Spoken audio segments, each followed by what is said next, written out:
Hey guys, it's Divyansh, welcome back to another episode of football daily. और आज के episode में हम सबसे पहले बात करने वाले हैं क्रिस्टियानो रोनाल्डो के बारे में। और यार ये स्टोरी ना काफ़ी इंटरेस्टिंग और अनएक्सपेक्टेड आउट ऑफ नोवेयर आई है। अब देखो, according to reports, Manchester United upcoming season यानी कि सीजन 2022 और 23 में रोनाल्डो को ये रिकमेंड करने वाली है कि वो यूएफए के प्रो कोर्स, जो कोचेस के कोर्सेज होते हैं, उसको यहाँ पर कंप्लीट कर ले। अब यहाँ पे यूएफए जो प्रो कोर्सेज है वो मैं आपको समझाता हूँ कि ब्रीफ में कि एक्चुअली में होता क्या है। अब देखा है, जैसे जो कोचेज और मैनेजर्स होते हैं ना, जैसे इंडिया में इनके कोर्सेज होते हैं, जैसे AIFF का लाइसेंस डी, लाइसेंस सी, लाइसेंस बी, लाइसेंस ए, उसके बाद फिर AFC, यानी कि आपको एक बड़े लेवल पे मैनेजर बनने के लिए सारे लाइसेंस को पूरा करना पड़ता है। सिमिलरली यहाँ पर अगर यूरोपियन फुटबॉल की बात करें तो वहाँ पे 3 लेवल होते हैं। पहला होता है यूएफए लाइसेंस बी, फिर लाइसेंस ए, और उसके बाद आता है UEFA pro licence. Licence B particularly उनके मैनेजर्स के लिए होता है जो कि असिस्टेंट मैनेजर्स होते हैं टीम्स में, या फिर अंडर 16 को वो मैनेज करते हैं। लाइसेंस ए की अगर हम बात करें तो वो उनके लिए होता है जो कि बड़ी टीम, जैसे बार्सिलोना बी हो गई, रियल मैड्रिड बी टीम हो गई, रिजर्व टीम के मैनेजर्स होते हैं, या फिर कहीं ना कहीं सेकंड टायर लीग, जैसे ला लीगा के नीचे जो सेकंड टायर लीग होती है उसके, प्रीमियर लीग का जो सेकंड टायर है यानी कि चैंपियनशिप, उसमें मैनेजर्स होते हैं। और सबसे ऊपर आता है यहाँ पर यूएफए प्रो लाइसेंस, यानी कि ये जो रियल मैड्रिड, बार्सिलोना, ये बड़ी बड़ी टीम्स के जो मैनेजर्स होते हैं यूरोपियन फुटबॉल में, टॉप टायर लीग के मैनेजर बनने के लिए आपको ये लाइसेंस पूरा करना पड़ता है। और यहीं पर ही रोनाल्डो आने वाले अपकमिंग सीजन में इस कोर्स को पूरा करने वाला है। 2 सवाल उठेंगे। पहला सवाल यहाँ पर यह है कि is Ronaldo going for a manager career, और दूसरा सवाल होगा कि is he, if he is going to for manager career, is he going to be the next Manchester United manager. पहले दूसरे का ही मैं आंसर कर देता हूँ, और वो है absolutely not, it's a rubbish. I know आप में से ऑलरेडी सबको पता होगा, बट मैंने फिर भी एक बार इसको क्लियर कर दिया। लेकिन बात करें पहले आंसर की। अब देखो यार, ये इतना क्रिटिकल या फिर मैं कहूँगा इतना अनएक्सपेक्टेड और हाई पॉइंट नहीं है।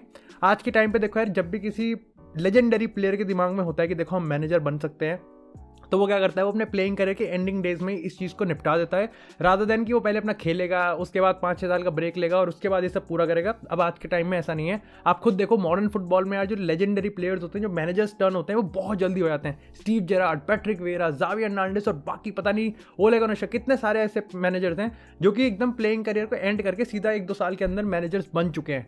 सेम यहाँ पर क्रिस्टियानो रोनाल्डो के केस में हो सकता है। मैं यहाँ पर इसलिए कह रहा हूँ क्योंकि देखो, इसके रिगार्डिंग बहुत डिबेट्स हैं कि कुछ लोग कहते हैं कि रोनाल्डो प्लेइंग करियर के बाद एक्टिंग करियर में जाएगा, और कुछ लोग कहते हैं कि रोनाल्डो मैनेजरियल करियर में अपना एंटर करेगा। But do let me know कि आपके हिसाब से रोनाल्डो एक्टिंग करियर में जाएगा या फिर मैनेजरियल करियर में। मेरे हिसाब से he is going to be a legendary manager, और भाई मैं तो मैनेजर के लिए ही बैक करूँगा। लेकिन इसी के साथ यार बात करते हैं अर्लिंग ब्राउट हालैंड की। भाई लगातार तीसरा दिन है जब हमको एक बहुत ही इंटरेस्टिंग स्टोरी सुनने को मिल रही है, और बहुत अच्छे डिस्कशन करेंगे इस पे भी हम। अब देखो यार, कल के एपिसोड में हमने बात करते हैं कैसे स्पॉटिफाई की डील बार्सिलोना के एफर्ट्स को ऊपर कर देती है हालैंड के परस्यू में। आज के एपिसोड में हम वापस से सिटी पे आ रहे हैं, क्योंकि देखो यार, सिटी की जो डील, अभी जो मीटिंग हुई है ना, उसमें थोड़ी थोड़ी जो अंदरूनी बातें हैं वो धीरे धीरे खुल के बाहर आ रही हैं। और ऐसे में आज जो हमको अपडेट मिली है वो ये है कि सिटी ने यहाँ पर मेडिकल रिकॉर्ड्स मांगे हैं अर्लिंग ब्राउट हालैंड के, यानी कि उसका जो इंजरी ट्रैक रिकॉर्ड है, उसके कुछ अगर इंजरी प्रोन है वो सारी रिपोर्ट्स। अब देखो, इसमें कुछ क्रिटिकल नहीं है, इसमें कुछ ऐसा नहीं है कि भाई ये क्या कर दिया, हालैंड को पता है और उसकी मंजूरी भी होगी। लेकिन इंटरेस्टिंग पॉइंट यार ये है कि जिस मतलब सर्कमस्टांस, एक्चुअली में जो स्टोरी का प्लॉट है वो ऐसा है कि देखो यार, आपको पता है कि मैनचेस्टर सिटी समर में हालैंड के लिए ऑल इन जाने वाली है। और इसी टाइम पे जब बोर्ड रूम में एक्चुअली में वो जो पैकेज तैयार कर रहे थे, 300 मिलियन 400 मिलियन का होगा, इतना बड़ा पैकेज है, तो जब वो तैयार कर रहे थे तो उस टाइम बोर्ड रूम में ये आवाज़ उठी कि भाई देखो, हम एक प्लेयर पे इतना पैसा डाल रहे हैं, हमको एक बार कंफर्म हो जाना चाहिए कि भाई ये इंजरी प्रोन ना हो, हम कोई लुट ना जाए। और ऐसे में कहीं ना कहीं बोर्ड रूम में फिर इस बात पर डिस्कशन हुआ, और फाइनली यहाँ पर सिटी ने यहाँ पर इंजरी ट्रैक रिकॉर्ड मांगा है अर्लिंग ब्राउट हालैंड का, कि साले हम 400-500 मिलियन भी खर्च कर रहे हैं। और उसके बाद पता चला कि यहाँ पर हालैंड एक इंजरी प्रोन या फिर उसका इंजरी ट्रैक रिकॉर्ड काफ़ी ज़्यादा खराब है। अब आपको पता है कि रिसेंटली यहाँ डॉर्टमुंड में हालैंड इंजर्ड हुआ था, और काफ़ी अच्छे खासे टाइम के लिए हुआ था, और उसकी वजह से थोड़ा सा कंसर्न यहाँ पर आ सकता है। अगर दूसरी तरफ अब चलते हैं यहाँ पे सफ़ेद जर्सी यानी कि हाला मैड्रिड पे। अब देखो, स्पॉटिफाई की डील हुई है, बार्सिलोना काफ़ी खुश है, लेकिन भाई रियल मैड्रिड ने अपने आप में ही आउट ऑफ द पता नहीं क्या ही डील करके आए हैं। अब एक American sports and event company, legend नाम की कंपनी है, उसके साथ इन्होंने 25 साल की डील करी है, और इनको साल के 400 मिलियन यूरोज मिलेंगे, यानी कि 10 बिलियन यूरोज की डील करी है यहाँ पे।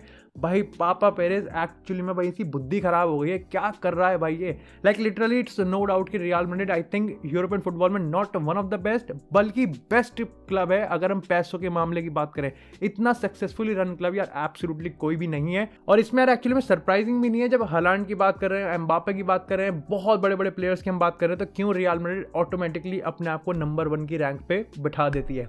लेकिन इसी के साथ यार अब बात करते हैं हम तीसरी स्टोरी की, और ये होने वाली है मैनचेस्टर यूनाइटेड से मार्कस रैशफोर्ड की। अब देखा है स्टोरी काफ़ी इंटरेस्टिंग है, लेकिन इसमें मैं आपको एक ट्विस्ट बताऊंगा। सबसे पहले स्टोरी सुन लेते क्या है। अब रिसेंटली रिपोर्ट ये आती है कि मार्कस रैशफोर्ड एक्चुअली में पीएसजी के रडार पे है।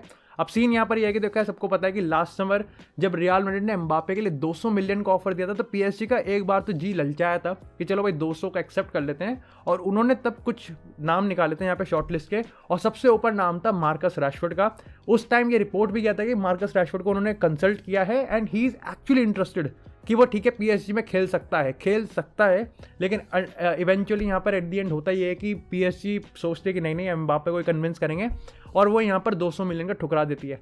लॉन्ग स्टोरी शॉर्ट को कट करते हैं, प्रेजेंट टाइम पे आते हैं, तो सीन में कुछ ज़्यादा बदला नहीं है। यहाँ पर अभी भी पीएसजी के हाथ पैर बंधे हुए हैं, एम्बापे को कन्विंस नहीं कर पाए हैं, और आने वाले टाइम में अब वो फिर से उसको रिप्लेस करने की सोच रहे हैं। ऐसे में फिर से Marcus Rashford is on the radar.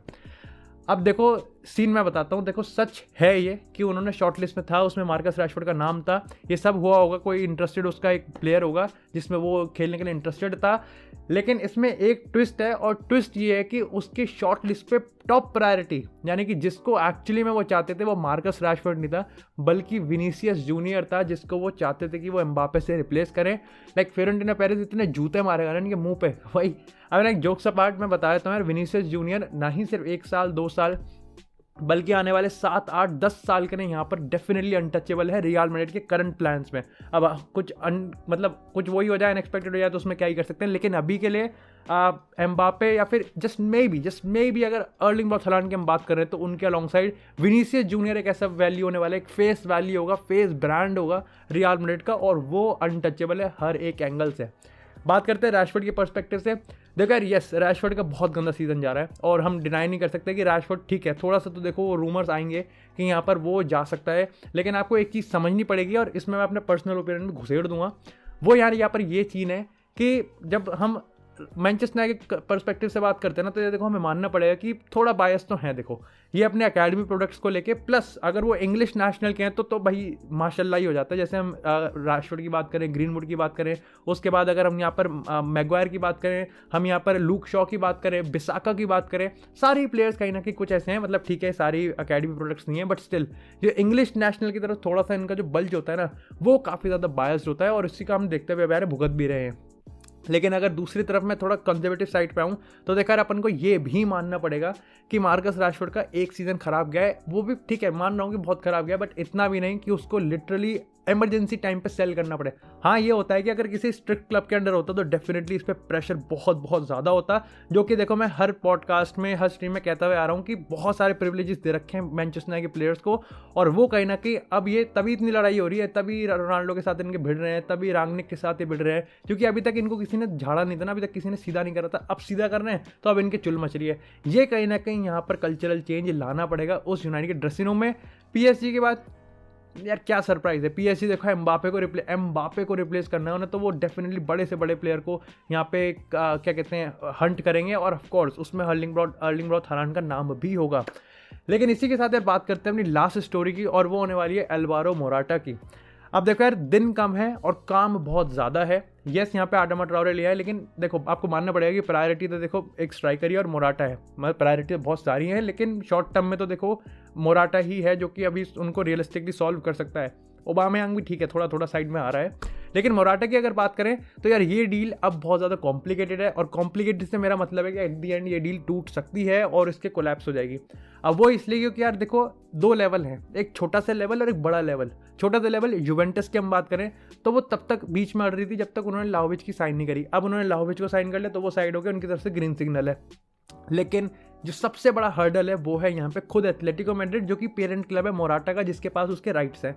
अब यहाँ पर एथलेटिको मैड्रिड खुद अपना पल्ला झाड़ना चाह रही है, वो चाहती है कि यहाँ पर बार्सिलोना ले तो जाए लेकिन with an obligation to buy, compulsory कर दो कि बाय तो तुम्हें at the end of the season करना ही पड़ेगा। और बार्सिलोना की मत मारी गई है, वो क्यों करें? लेकिन उनके पर्सपेक्टिव सोचो कि सेंस बनाएगा ही नहीं वो, क्योंकि देखो यार आप अभी विंटर ट्रांसफर विंडो में बार्सिलोना जो भी कर रही है इतना लॉन्ग टर्म सोच के नहीं कर रही है, वो शॉर्ट टर्म के लिए कर रही है कि नेक्स्ट 6 महीने में हमको जावी को वो सारे वेपन देने हैं जो कि इसको चाहिए टॉप 4 में क्वालिफाई करने के लिए। और समर में तो देखो उनका मेगा प्लान है ही, और लेपोर्टा के जिस तरीके से ढंग दिख रहे हैं ना, पक्का मैं बता रहा हूँ कि भाई हमारा या तो हलांड को लेके मानेगा या फिर कोई बड़ा क्लब बड़ा प्लेयर्स तो लेके आएगा ही आएगा। ये डेफिनेटली मेरे को लगता है कि वो ब्रांड के लिए उसकी ज़रूरत है। तो क्यों भाई मोराटा के पीछे वो क्यों जाएंगे? Yes, option to buy something हो सकता है, ठीक है, लेकिन कंपलसरी बार्सिलोना पागल नहीं है, अपने पैर पे कुल्हाड़ी नहीं मारेगी। और ये एक बहुत बड़ा पंगा है कि क्यों ये डील एक्चुअली में कोलैप्स हो सकती है।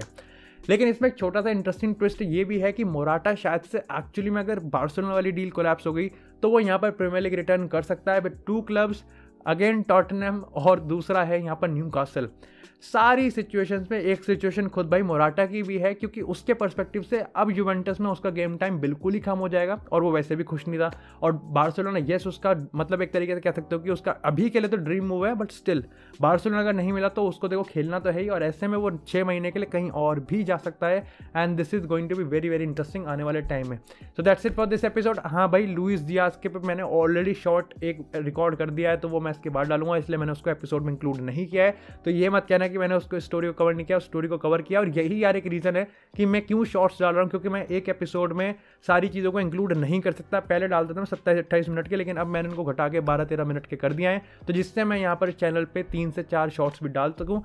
यस, मेरे को याद है भाई, मेरा दिमाग काफ़ी ज़्यादा ख़राब हो रहा है क्योंकि मैं लाइव नहीं कर पा रहा हूँ, लेकिन बहुत जल्दी अपन लाइव स्ट्रीम भी बहुत जल्दी स्टार्ट करेंगे। And apologise from the bottom of my बीच के दिल से माफ़ी मांगता हूँ आपसे।